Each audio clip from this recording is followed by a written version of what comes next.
Good evening and welcome to The Right Side, the show where we talk about today's news, views, trends, and opinions from an admittedly conservative perspective.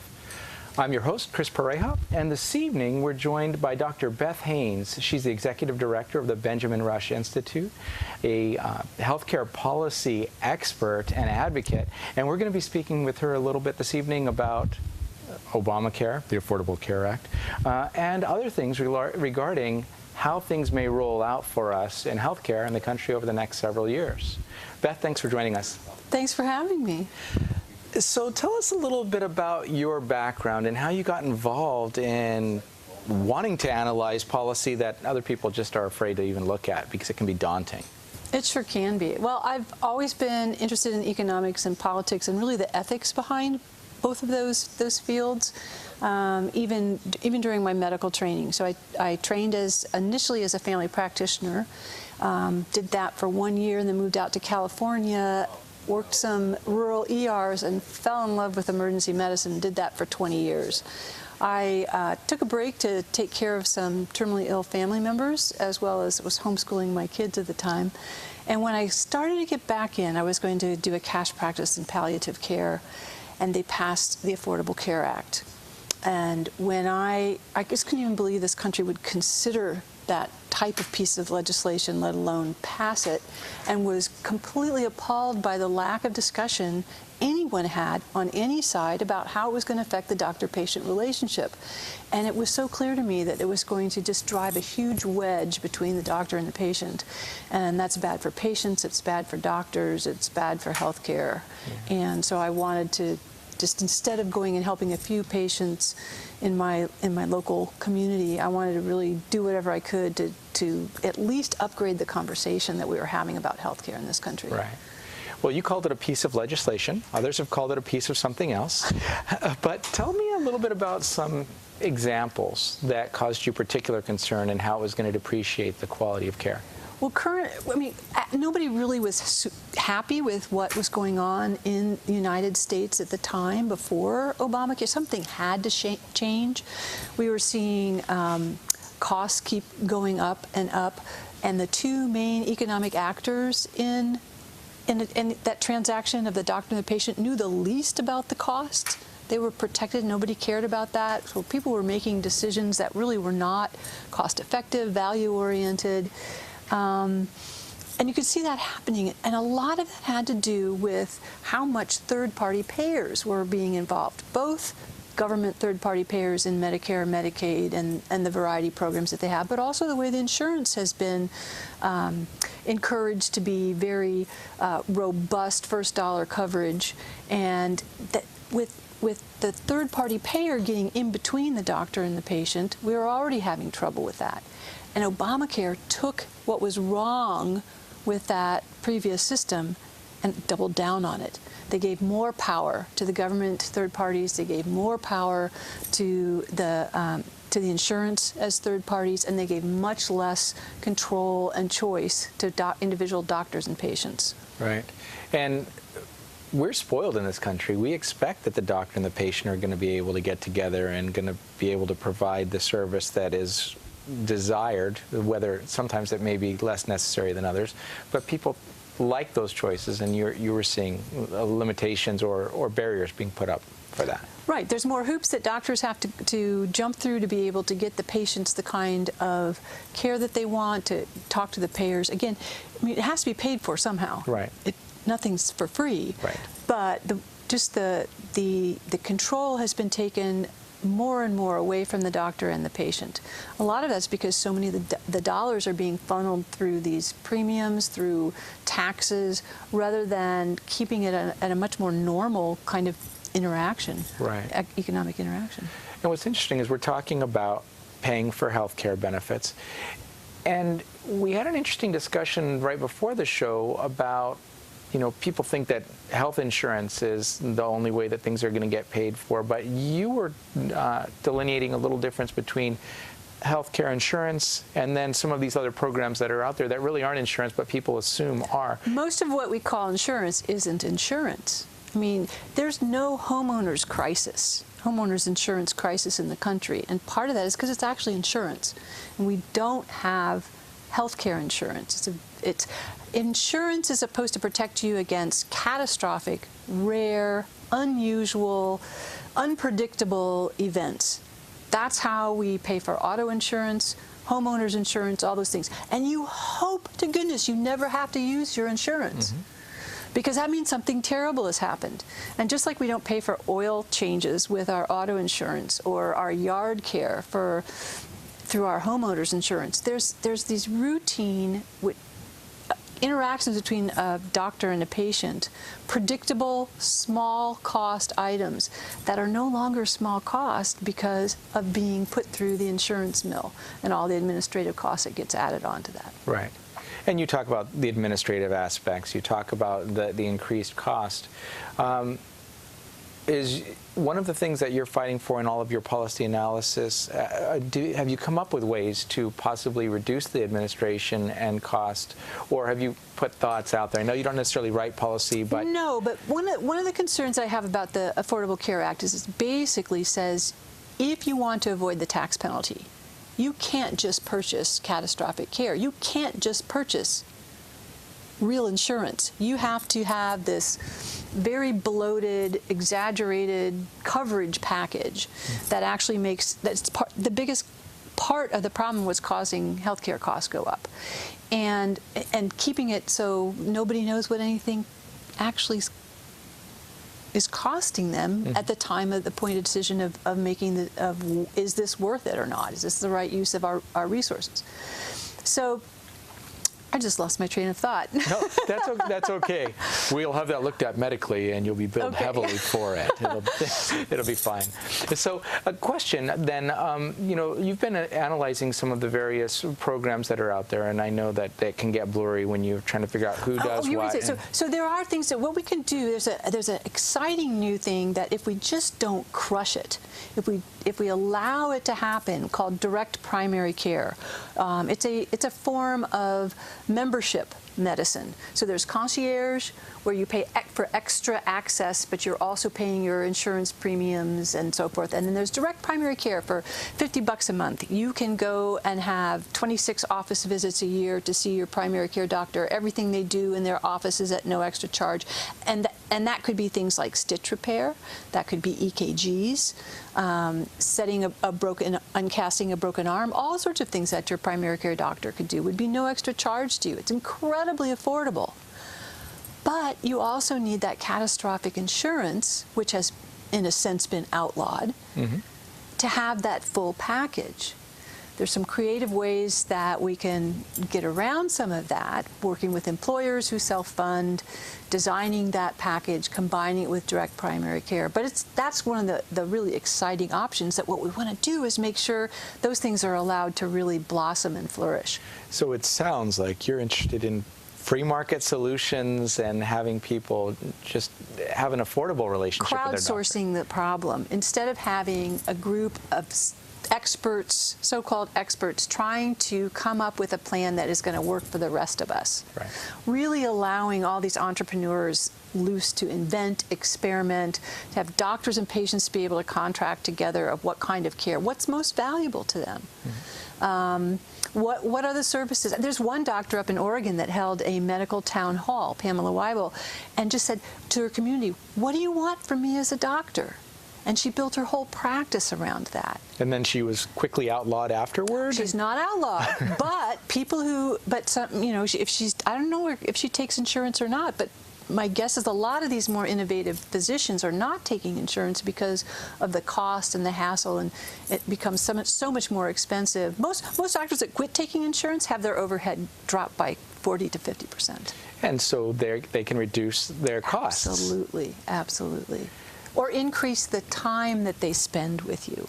Because a lot of the times that people aren't able to see their doctors, you know, they see them for 8, 15 minutes, it's because in order to even pay the bills and keep the lights on, doctors have to see more and more patients now. Extremely high volume. And in doing so, they might actually miss a symptom that would make the diagnosis more effective. It's not good for the patients. The patients don't really get time to sit and talk with the doctor and feel really heard. It's also really horrible for the doctor. Doctors don't want to miss things, but they also don't want to miss that personal interaction. that's going on. And what we're finding is more and more doctors are dissatisfied with the practice of medicine and leaving it early, a lot because of all the added clerical work that's being required to do quality reporting that isn't even been shown to actually be true quality. Right. And so, and what you've talked about previously as well is that these experts, the so-called experts, are often not the patients or the doctors that would be impacted by the care. They're really not. They're really not. And if the government goes and tries to learn from doctors, a lot of times it's academic physicians who aren't in the same, it's not they're not real doctors, of course they're real doctors, but they're not, the paper says so. They're not in the same kind of situation as a community physician, a small practice, solo practice, private physician. It's just very different. So these systems that have been designed for, tertiary care centers, high volume, multiple specialties, trying to get all the doctors to come in together where it's easier to control them. Mm-hmm. And so some of these policies that are being crafted that you've been reviewing, are they going to do anything to protect the solo practicing doctor? No, exact opposite. It's either you're going to survive by being acquired or you're going to leave medicine. Those are the two options that seem most prevalent right now. Yeah, it used to be somewhere around 40% were independent physicians. Now almost 75% of doctors have their practices owned by hospitals or large groups. Right. So we've seen a tremendous drop-off on the small practice independent physicians, and it's because the reporting requirements, the electronic medical record requirements that have been placed on them, or they suffer penalties in payment from the government primarily, but all the insurance peg their payments to what Medicare pays. So they've seen their pay drop, and then all the administrative work, reporting requirements have gone up, and they just can't afford to stay open anymore. So they sell the practice. Right. And doctors are often, they love people, computers not so much, and if you're going to force them also to go to that electronic route, you'll lose some as well. What's interesting is the doctors who were developing their own electronic medical records prior to the high-tech, high-tech was part of the stimulus before Obamacare, and that's where they started giving doctors bonuses to purchase electronic medical records, and initially there were these carrots, but now it's going to be, you're penalized very heavily if you don't have one in place.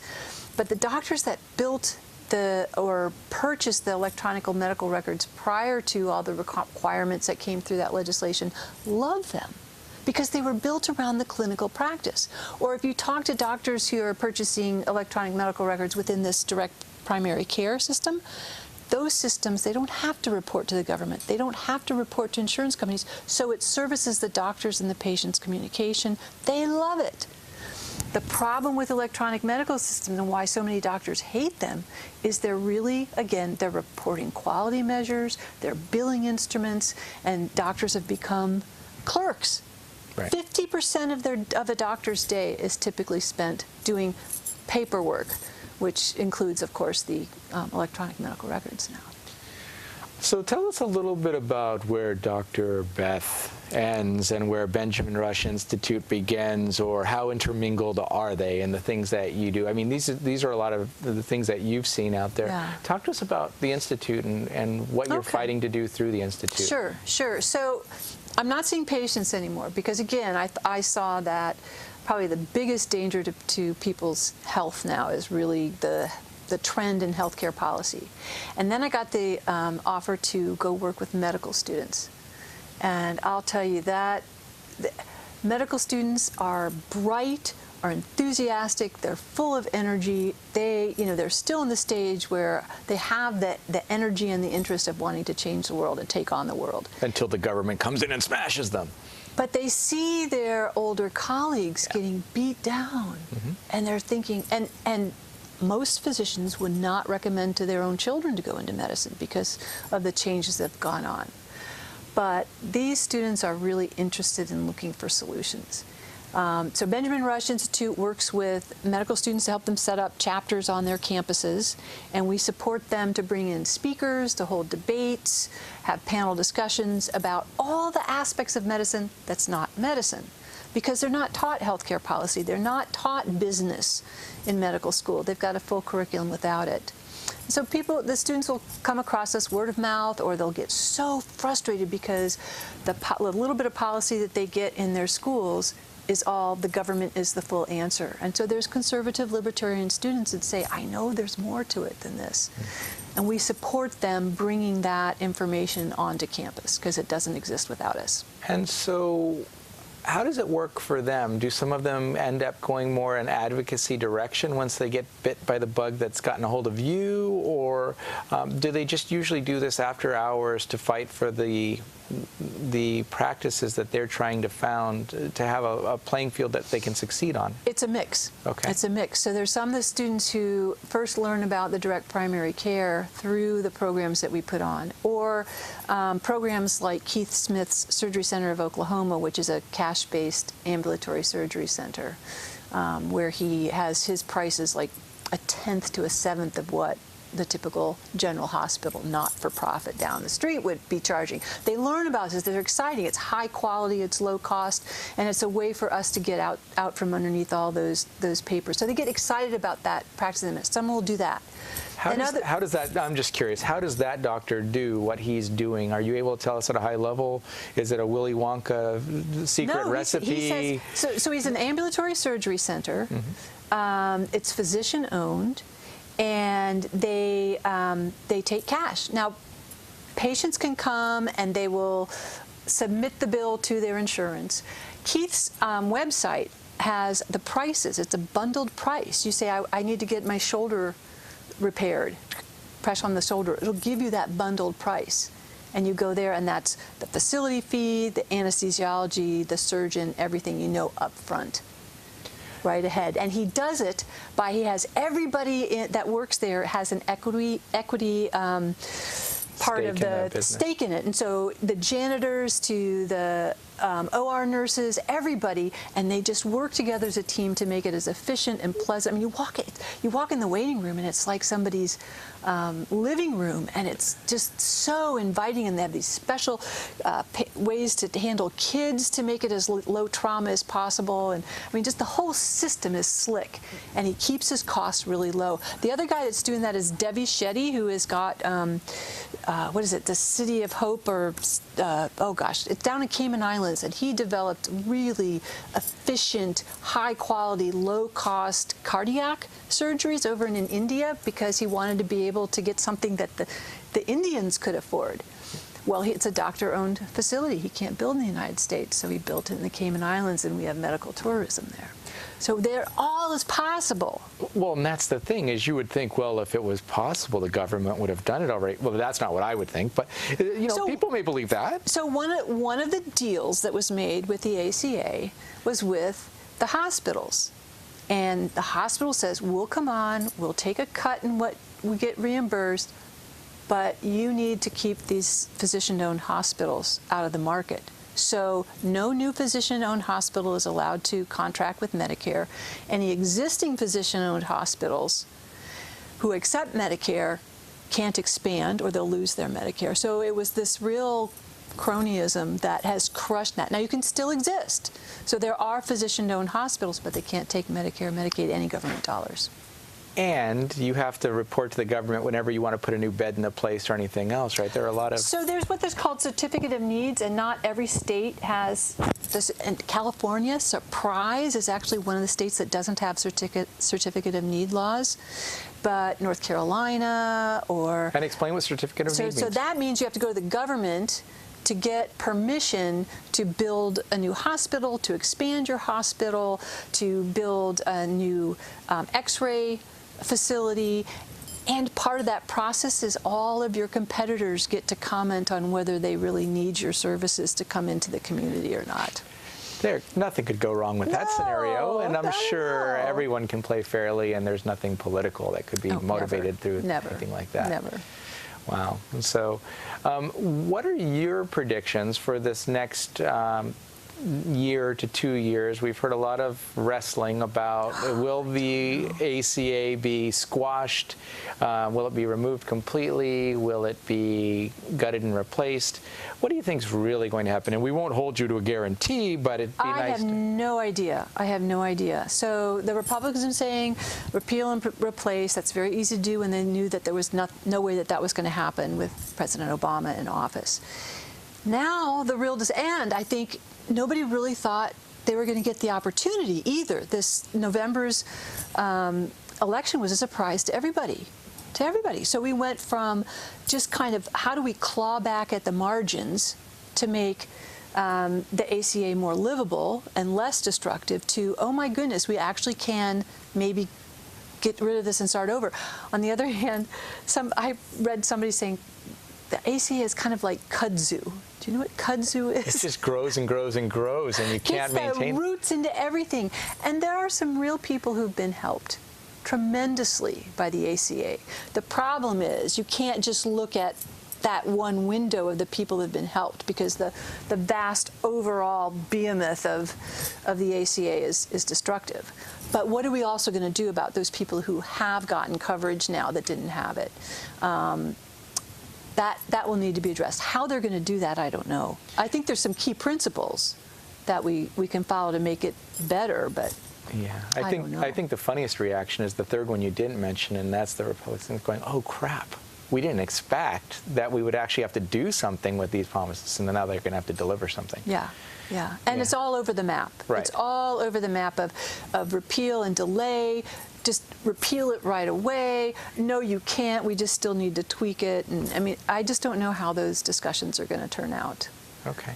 And so if there were just, we have a couple of minutes left, if there were just one thing you could change with the way that healthcare is delivered right now, and I'll give you top three. Okay. If you, okay. What I would do is make sure that we don't place any new obstacles to these really creative opportunities that are coming up, like direct primary care. Some states would treat that as insurance. We need to make sure we have laws in every state that says direct primary care is not insurance. It's just doctors and patients working. So we need to protect those, or the ambulatory, the surgery center, those cash things. We need to make sure that those aren't crushed. I think policy-wise, the biggest change is what I call tax equality for all medical expenses. Okay. We have pre-existing conditions as a problem because your employer owns your insurance, not you. Okay, so it's not portable. It's not portable. And that's created the pre-existing condition. It's also created this really bloated overinsurance that we've had because of the tax advantage of that. So if every single dollar was treated the same tax-wise, then you could really start thinking about, well, do I want catastrophic plus an HSA, a savings account? So I think that would really open the creativity of solutions to how to pay for things. Okay, well, we are out of time, but I just want to give you a chance to is there a website where people can look up more of your thinking? Yeah, we didn't talk about Benjamin Rush that much because I know but the Benjamin Rush Institute is benjaminrushinstitute.org is the website. Perfect. We'll send people there. Thanks, Dr. Beth. If you hold on for just a moment, we'll be back after a word from our underwriters, the Conservative Forum. Some people think that a meeting of conservatives in Silicon Valley could fit in a small room. In fact, when the Conservative Forum was founded in 2003, we did meet in a small room, a coffee shop in San Jose. It doesn't get more grassroots than this. It may surprise you that there are thousands of people right here in Silicon Valley who share your principles of liberty, free markets, and limited government. Since our humble beginnings in that coffee shop, we've outgrown 3 meeting halls. From San Jose to Gilroy to Mill Valley, we bring hundreds of people together each month from all over the Bay Area to promote the principles of American liberty. How do we do it? It starts with a stellar lineup of speakers. Speakers like Steve Forbes, Senator Jim DeMint, Dr. Victor Davis Hanson, Lieutenant Colonel Alan West, Andrew Breitbart, Pamela Geller, and many others. These speakers passionately articulate our shared principles and remind us why conservatism isn't just the smart choice, it's also the moral choice. Our monthly meetings are only one dimension of the forum. we underwrite The Right Side, a monthly television show on cable access channel KMVT. We also host a monthly Constitution discussion group and provide tables at our meetings for more than a dozen local groups who share our love of liberty to promote their specific cause. The Conservative Forum is the premier place in Silicon Valley for conservatives to gather, become invigorated, motivated, and empowered. We welcome guests to our monthly meetings and offer special discounted pricing to first-time visitors. Take a look at our speaker lineup in the coming months and join us to learn why we say liberty is made in America.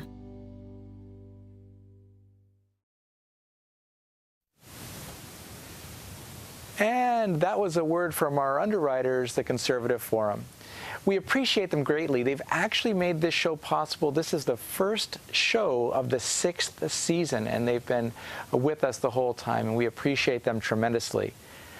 The other part that they're better known for, however, of their agenda of things they do to educate people in the Bay Area is the Conservative Forum Speakers Series. And that was one of the reasons we got to have Dr. Beth Haynes with us this evening. So, because she is one of the speakers that will be there this evening at 7 o'clock at the IFES Portuguese Hall at 432 Stearland Road, just a few minutes from here in Mountain View. And in February, Jason Riley, who's a member of the Wall Street Journal editorial board and senior fellow at the Manhattan Institute, will be there. In March, Lawrence McQuillan, a senior fellow at the Independent Institute, and other speakers coming up the rest of the year. Check the website for more information, and you can find that website at theconservativeforum.com.